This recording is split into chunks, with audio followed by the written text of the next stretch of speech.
I wear a burqa niqab as a disguise on the regular, as the title reads basically, I'm a 19-year-old non-religious woman who just really dislikes being around other people.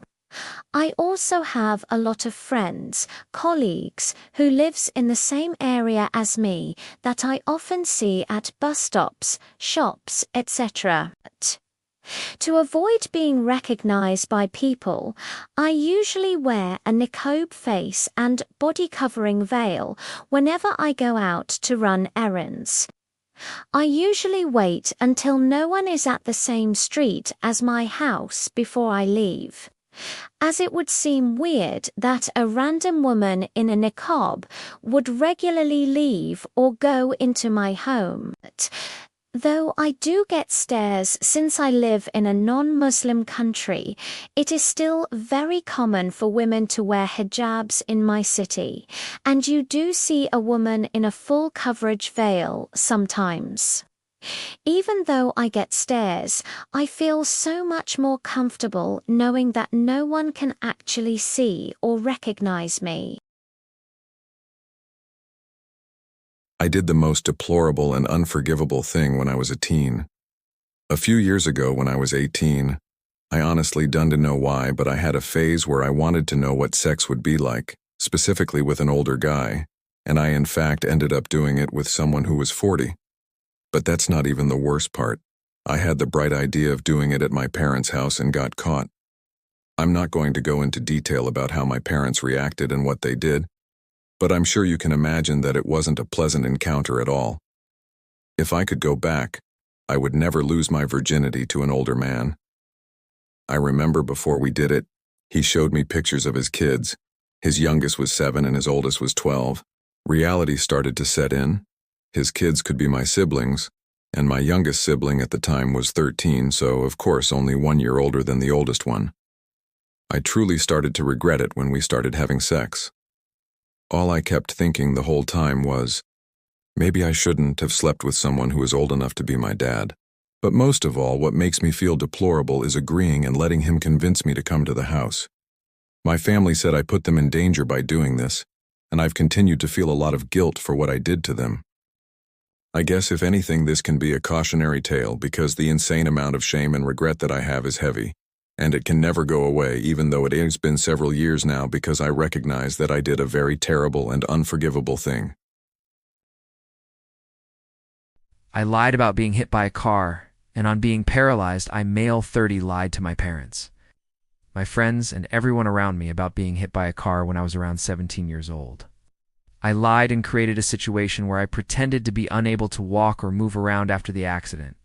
I was alone and going through a period where I needed attention from my parents, who had always ignored me during my childhood in favor of my brothers.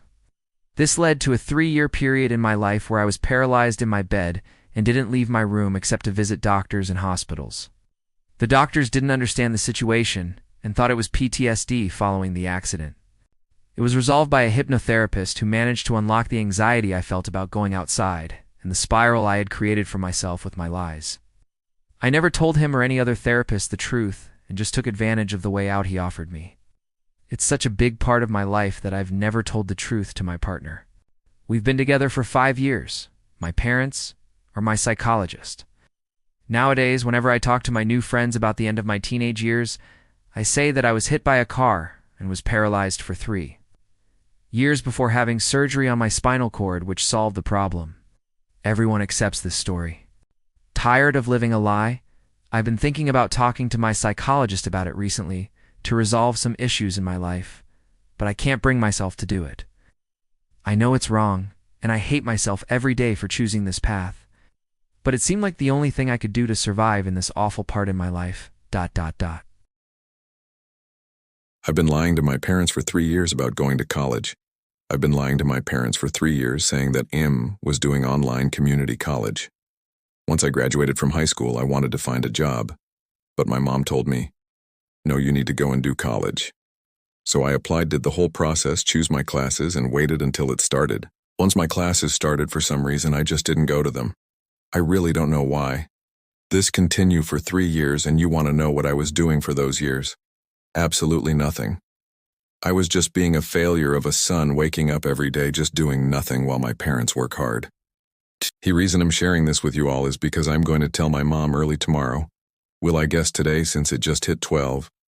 I feel like a huge failure and afraid of knowing there's a chance for me to get kicked out of the house and not getting a chance to make this right. If you have any questions, feel free to ask. I just need to get this off my chest. Thank you for reading. Update. I made a comment, but I'll just edit the post just in case for anyone who wants an update. Hey everyone, so I told them early in the morning, like around 8 or 7. My dad was actually really nice. He tried to comfort and basically told me that yes, I messed up really bad, but I have to start working on fix your mistakes. I really appreciate him for not being angry at me even though he had every reason to. My mom was very upset and very angry. But of course, who wouldn't? I wish I could summarize what she said, but I'm genuinely bad at writing it down. But what hurt the most is how much pain I give to her. I feel so bad for breaking her trust and just lying so much.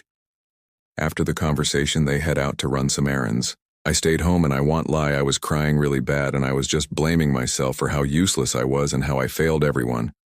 But after calming down, I told myself to straighten up and stop feeling sorry for myself. If I want to gain that trust and love back from my mom, I have to work hard. 10 minutes pass and I actually went to go work at my cousin's farm to start taking steps to better myself and actually change my life. I then asked my friends and family if they might know if someone's is hiring. I'm really grateful for all their help. I'm also looking at jobs around me like Home Depot since it's pretty close. I know this is a small step, but I promise to my family, especially my mother, and I guess to you all, I will be better. I have to be. I know this is a small update, but I'll let you all know what happens. Again, I really can't emphasize how much I appreciate all of you sharing your stories, advice, and support. Thank you. Of course, if you have any questions, I'll try my best to answer them. Me and my friends lied to get a person expelled, and it ended up being the truth. High school, senior year. I'm in a friend group of 5. My best female friend since age 12 has a toxic boyfriend who is constantly controlling her. Senior year, she couldn't hand out with me or her bestie as much. Some days we saw him grabbing or squeezing her arm. So one day me, her bestie, and another friend of ours go into the office and tell them that our friend's BF brought something to school in his bag. We think he might hurt someone. So his bag ended up getting searched. It was a total lie that revealed an ounce of methamphetamine in some kind of pistol. We'll never know what he used that gun for or what he was going to use it for. But he was expelled. And as he was a minor, I'm not sure to what extent of the law he faced, but he didn't see much time in jail. Bailed out, probation, summer school, repeating a grade. The work subsequently, the same person went to jail 5 years later for armed robbery. My ex cheated on me, so I let Alexa deliver the karma. So my ex cheated on me with a coworker. Nothing dramatic. Just your classic, we were on a break, but not really situation that ended with me ugly crying in a McDonald's parking lot. We lived together at the time, and when I moved out, I left him the Alexa because he swore he paid for it. He didn't. Whatever. I was done fighting. Fast forward a few months, he's dating the coworker he cheated with. Cute. I had totally moved on, until one day while cleaning out my email, I noticed I was still linked to the Alexa app from our old place. I didn't mess with anything serious, but I realized I could still change the device name. So I did what any heartbroken, slightly unhinged woman in her healing era would do. I renamed it, Alexa, ask why you cheated on her. That's it. Just the name.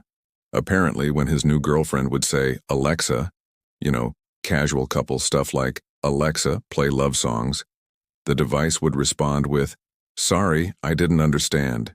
Did you mean why you cheated on her? I imagine it went on for a while because about a week later he texted me. Very funny. I replied, guess she found out then? And that was that. No screaming, no drama, no tire slashing. Just poetic, digital-level petty. Alexa, play Karma by Taylor Swift. Thank you for watching. Comment, like, and subscribe.